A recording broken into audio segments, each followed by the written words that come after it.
Welcome back to Book Break. In this video I wanted to tell you about one of my favourite book series, the Emmy Lake Chronicles by Pearce.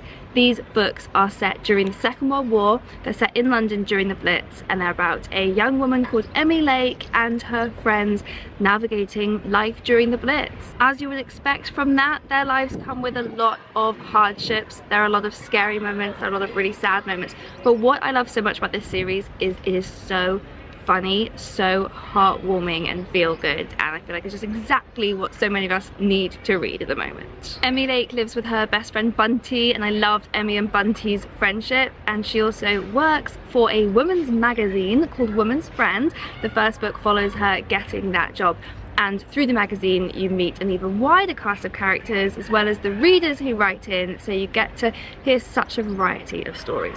So there are 3 books in the series: Dear Mrs. Bird, Yours Cheerfully, and the third, Mrs. Porterpool, just came out, so I've just got my hands on this one. So I thought to really get into the setting we could go on a World War II themed tour of London. I'm going to take you to a few key World War II locations around London. I'm currently in the grounds of St Paul's Cathedral, which is near our office, and I'm going to do a loop and finish back here and then tell you why I thought this was such a fitting place to talk about this series.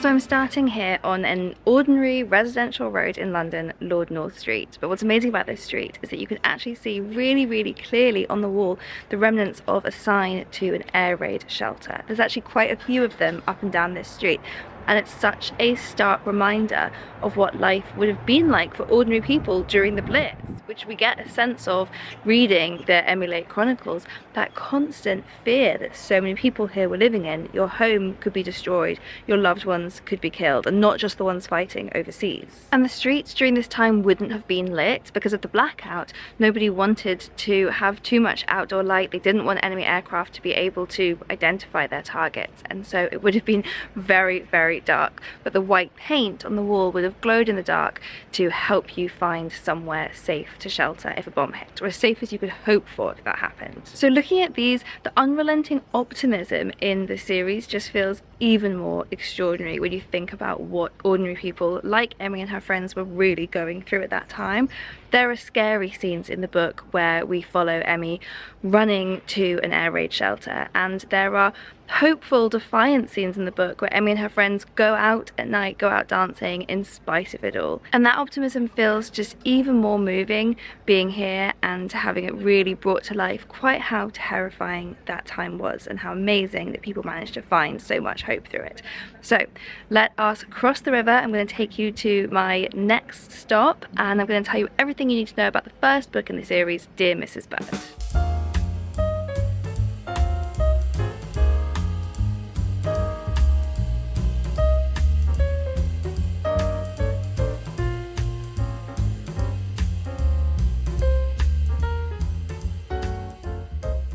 So here we are after a nice stroll across the river at the Imperial War Museum. This museum was originally founded to commemorate the First World War, but has continued to expand. And now in here you can learn so many different stories of people who lived through the Second World War. So they've got stories in here of people who were living in London during the war, like Emmy and the characters in Dear Mrs. Bird, but also stories of people who were evacuated, stories of soldiers, stories of prisoners of war. You can see pieces of wreckage from the conflict. There's a whole exhibition dedicated to telling stories of the Holocaust. It's all a very emotional experience. And Pearce in her books does such a brilliant job of bringing some of these stories to life, particularly those on the home front. So to give you an overview of this, the first book in the series, Dear Mrs. Bird, this is about Emmy Lake, who is a young woman living in London in 1941. She dreams of being a wartime correspondent, and so she gets a job working at a women's magazine called Woman's Friend. The job isn't quite the one she wanted. She ends up working for the magazine's agony aunt, who answers letters written in by women with problems. However, the agony aunt, whose name is Mrs. Bird, refuses to print or answer any letters that contain any sort of unpleasantness with a capital U.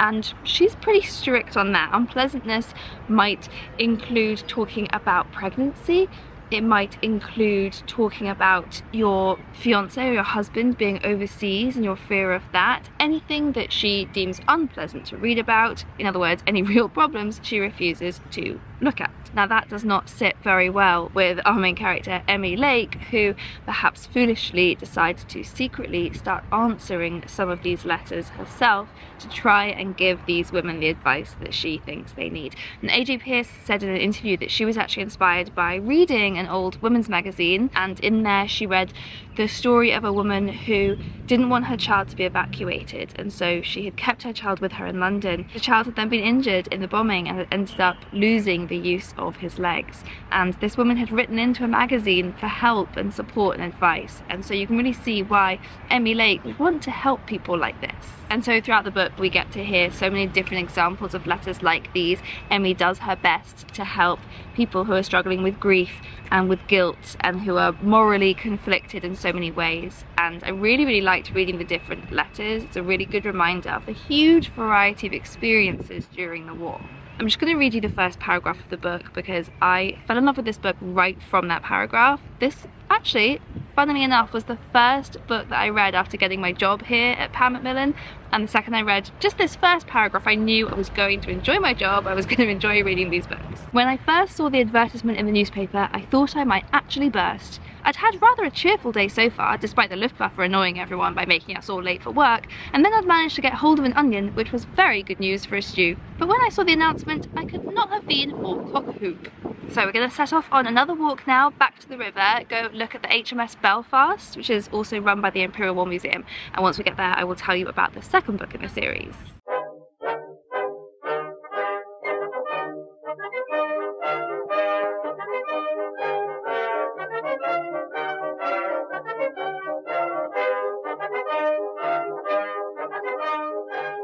So this is the HMS Belfast, which is an iconic London landmark. This was a warship that was actually in use for over 30 years, particularly during the Second World War. And in fact, it's one of the only surviving warships that we have from those years. So it's pretty amazing that it's here. You can actually go on board and look around. So I thought this would be a great place to come and talk to you about the second book in the series, Yours Cheerfully. In this book, Emmy's boyfriend Charles is posted overseas, and throughout the book we really get a sense of how many different ways people were contributing to the war effort, whether it's by fighting like Charles, whether it's like the crews of ships like this one, whether it was several of the roles that Emmy is taking up. So she volunteers outside her job, she volunteers at fire station, answering telephones, that's something she could do to help, and then also within her job reporting on what's going on and using her advice columns to try and help women who are going through really difficult problems. We also meet a new character in this book, Anne, who is working at a munitions factory. So the main plot of Yours Cheerfully is that the Women's Friend magazine is called on to help recruit more women to the war effort, and so through that Emmy goes off and meets various women who are doing their bit, including Anne. And from talking to Anne, she learns about quite how hard it is and quite how little support these women are getting for things like childcare. So Emmy then has to choose between her job and these new issues that she's learning about. The magazine is calling for people to make a go of it, and what Emmy's supposed to do is present working in a factory, for example, as a really positive thing that any woman can do to do their bit for the war effort. But Anne needs help, and the factory isn't doing anything to help her, and so Emmy has to choose between writing the article the way the magazine want her to do it, or trying to make a case, trying to report on the problems and see if they can do anything to change things. So once again, just like in the first book, these issues are explored in a characteristically wholesome and charming way, but without shying away from the very real hardships and injustices. And of course there is a lot of hardship and a lot of grief and sadness in these books. I'm not going to give any spoilers in this video, but in the first book the characters do lose loved ones, as you would expect from living through this terrible time, and that grief is still there in this sequel and is explored really sensitively, but the book still manages to be overwhelmingly fun and funny and just like a real feel-good read. And now I have finally got my hands on the third book in the series, one of my most anticipated books of the year, so I am gonna take it out for lunch with me and get started right now.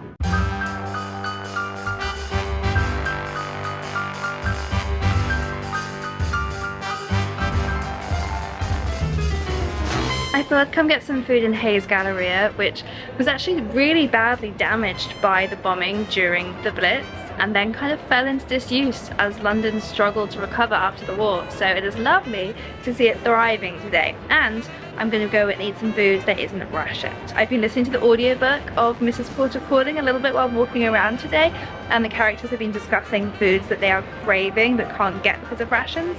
But I can go get whatever I like.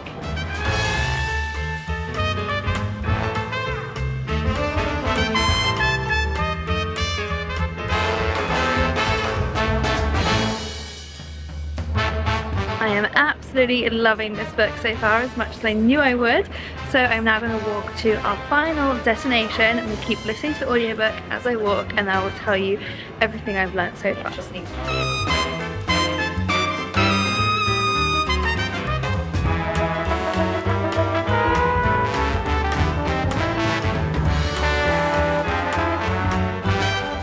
Well, I have been loving my stroll through London listening to this, because so far Mrs. Porterpool is just as delightful as the first two books in the series. This might be my favourite yet. Emmy and all of my other favourite characters are back, but we have a new character introduced in this one, Mrs. Porter. Mrs. Porter is the glamorous aristocrat who has just taken over ownership of the magazine Woman's Friend.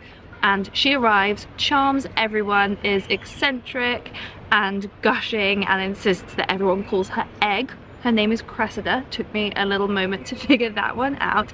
So everyone falls in love with her, falls under her spell, and then she reveals she wants to make just a few tiny changes to the magazine, which turn out to be totally ripping it up and starting again.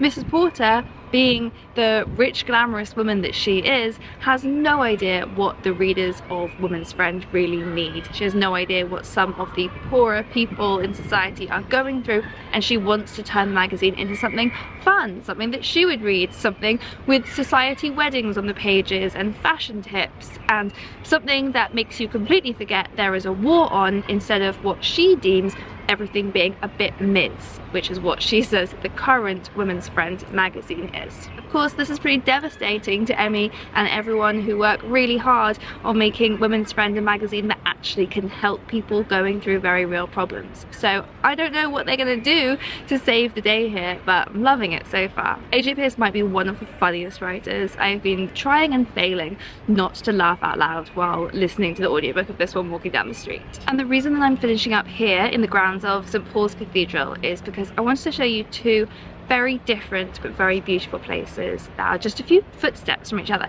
To get here, I walked through Christchurch Greyfriars, the ruins of a church that once stood there but was completely destroyed by bombing during the Blitz. And standing there in the ruins, you can really get a sense of the beauty that would once have been seen there, and the beauty that has sprung up since in the gardens that have grown in the ruins. And it's a pretty haunting feeling seeing that that's all that's left of a magnificent building that would once have been there. But then just round from the corner we have St. Paul's Cathedral, which is where I'm standing now, which pretty miraculously survived the Blitz even as the buildings all around it were destroyed. There's a very beautiful picture called St. Paul Survives, which I can't show you here for licensing reasons, but I recommend that you Google it because it's pretty stunning. This building, St. Paul's, became a symbol of hope to the people of London, to the people of Britain. In the middle of all this destruction, something beautiful survived, and that's why I wanted to finish this video here, because I think that the Emmy Lake Chronicles do a really wonderful job of capturing that hope and optimism that did survive even in the midst of such terrible things that were going on. I really recommend all three of these books as just marvellous books to lift your spirits and to make you feel hopeful and joyful about the world. And on that note, I will also link here to a playlist of other videos I've made recommending books that will make you feel better. Sometimes that is exactly what we need. And don't forget to subscribe to Book Break for new videos every week, and I'll see you next time.